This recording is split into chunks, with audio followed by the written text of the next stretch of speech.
প্রধানমন্ত্রী যখন আমার এখানে এসেছেন, এসে উনি বলেছেন যে আমি একজন প্রধানমন্ত্রী হিসেবে আসিনি, আমি একজন মেয়ের বাবা হয়ে একজন মেয়ের বাবার কাছে এসেছি।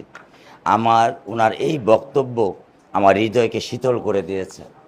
এবং আপা যে প্রশ্ন করলেন যে আমার যে বক্তব্য বা আমার যে কথা, একটা দেশের রাষ্ট্রপ্রধান যখন একজন সাধারণ জনগণকে, সাধারণ মানুষকে আশ্বস্ত করেন, স্বাভাবিকভাবেই তখন আমার মনের ভিতরে সেই আশ্বস্ততা, সেই বিশ্বাস, সেই মনোবল ফিরে আসে।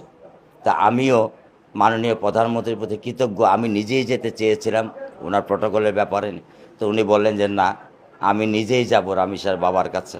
এটাও আমার একটা সবচেয়ে অনেক বড় পাওয়া এবং বড় কৃতজ্ঞতা তার কাছে। উনি আমার বড় মেয়ের দায়িত্ব নিয়েছেন, উনি আমার ছোট মেয়েকে ভালোবাসছেন, উনি আমার পরিবারকে ভালোবাসা দিয়েছেন। সর্বোপরি উনি আমাকে বলেছেন যে আমরা 7 দিনের ভিতরে চার্জশিট দিব এবং সবচেয়ে দ্রুত বিচারের ব্যবস্থা করব। এখানে মাননীয় আইনমন্ত্রী ছিলেন, মাননীয় স্বরাষ্ট্রমন্ত্রী ছিলেন, তারাও আমাকে এই আশ্বস্তি করেছেন। তো আমি সেই আশ্বস্তিত এবং আমি সেই আশায় আমি বুক বেঁধে আছি যে খুব দ্রুততার সাথে তাদের যে কমেন্ট, তাদের যে আইনি কাঠামো এবং তাদের যে মানবতা বা তাদের যে মানবিক দৃষ্টিকোণ থেকে আমার মেয়ের বিচারটা দেখছেন, এবং আমি আশা করি খুব দ্রুততার সাথে তারা এই বিচারের একটা সমাধান বা বিচারের একটা ফল আমরা দেখতে পারবো, এই বলে আমি এটা আশাবাদ।